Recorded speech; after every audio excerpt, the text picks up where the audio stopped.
Salve a tutti! Questa è una puntata speciale, una puntata per dirvi grazie. Grazie a tutte le persone che hanno visto questa rubrica. Una puntata in verde speranza, con la speranza che questo argomento possa andare sempre avanti nel tempo e possa essere sempre portato avanti dalle nuove generazioni. Speriamo. È una puntata anche per chiedere scusa. Scusa per le mancanze che ci sono state durante queste puntate. Se è scappato qualche particolare, qualche autore, qualche canzone in particolare nelle biografie. Su questo vi chiedo scusa. Purtroppo a pressa facetta fei figli ciacate. La fretta non è mai una cosa che porta vantaggi, ma le produzioni purtroppo campano anche sulla fretta, come in questo caso la mia. A questo proposito mi permetto non solo di ricordare gli interpreti che sono stati trattati in questa rubrica, ma anche, per chi non lo sapesse, come nasce una canzone. In questo caso colgo l'occasione per ringraziare i vari passaggi e i vari protagonisti di queste fasi. Come nasce una canzone? Una canzone nasce da un autore e un compositore. Autori e compositori dell'epoca che abbiamo trattato sono tantissimi. Andiamo dall'epoca d'oro con Bovio Tagliaferri di Giacomo Valente, Francesco Fiore, Canetti, Edoardo Di Capua, Capurro, i fratelli De Curtis, Ea Mario, Gaetano Lama, Ferdinando Albano. Poi andiamo man mano più avanti, Vian, Mazzocco, Vincenzo Acampora, Vincenzo De Crescenzo, fino a toccare Giovanni Marigliano, Enzo Di Domenico, Vittorio Annona, persino autori come Vittorio De Sica e Mogol, che portarono delle canzoni al Festival di Napoli. Dopo la prima fase della canzone viene proposta la casa editrice, e in questo caso la casa editrice è fondamentale. Le case editrici che sono state trattate in questa rubrica ne sono tante, è difficile ricordarle tutte, ma ci proverò. Dalla Bideri alla Canzonetta, dalla Argos alla Bottega dei Quattro, dalla Pisano e Cioffi alla ABC di Vian, dalla Rendine, Gennarelli, alla Giba. Le audizioni di Piedigrotta sono state fondamentali. Una volta registrata la canzone dagli autori alla casa editrice, si passa alla casa discografica. Le case discografiche sono tante.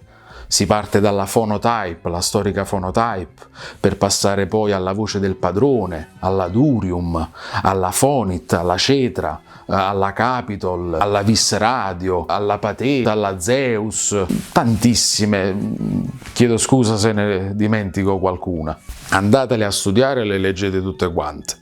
Quindi subentra un'altra fase. Nella casa discografica avviene un arrangiamento. Gli arrangiamenti dell'epoca, composti da maestri meravigliosi, vengono scritte da artisti come Giuseppe Anepeta, come Mino Campanino, il maestro Campese, Cinico Angelini, a Carlo Esposito, Roberto Pregadio, Tonino Esposito, Franco Cassano, di Edoardo Alfieri, Toni Iglio, Gianni Aterrano, Ennio Morricone, che lavora alla RCA di Roma. Sono tanti i maestri che hanno trattato dal 1900 al 1965 la canzone napoletana.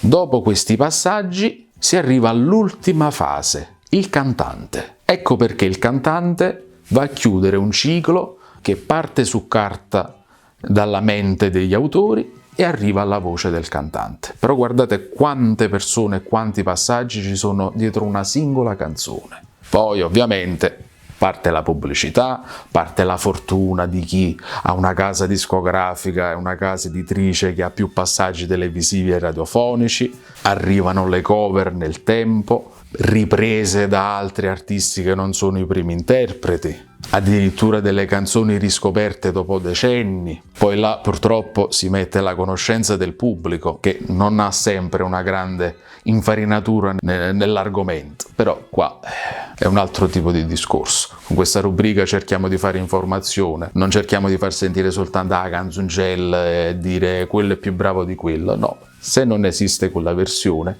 non esiste quell'altra versione.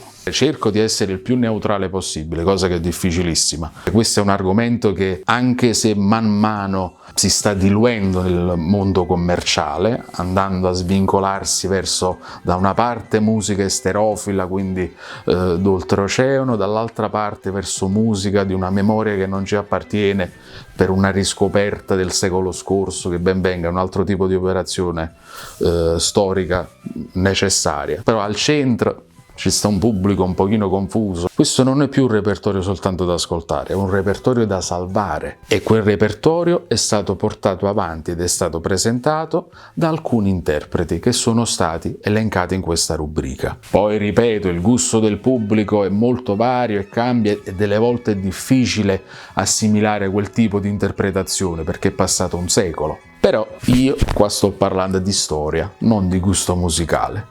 Quindi non sto facendo il fan, ma sto cercando di portare con molta difficoltà un contesto storico e una parte di cultura della nostra canzone. È alla base di una cultura musicale di un popolo. È una lunga battaglia, chissà come andrà a finire. Perché studiare, secondo il mio avviso? Perché è giusto ricordare i singoli interpreti, ma non dobbiamo dimenticare che fanno parte di un contesto storico molto importante, portato avanti da più elementi. Poi c'è chi ha fatto di più, c'è chi ha fatto di meno, c'è chi ha avuto più pubblicità, chi ha avuto meno pubblicità, chi ha fatto una singola canzone e chi ha creato un intero repertorio. Ma secondo il mio avviso è parlare di un'epoca storica che purtroppo non c'è più, per poter preservare questo repertorio. Però mi rendo conto che sto andando oltre quella che è la richiesta, ma io ci provo lo stesso, che me ne importa. Vi voglio ringraziare ancora una volta e ricordate che la memoria ci salverà dall'omologazione. Penso. Grazie per la visione a tutti e alla prossima rubrica. State buono!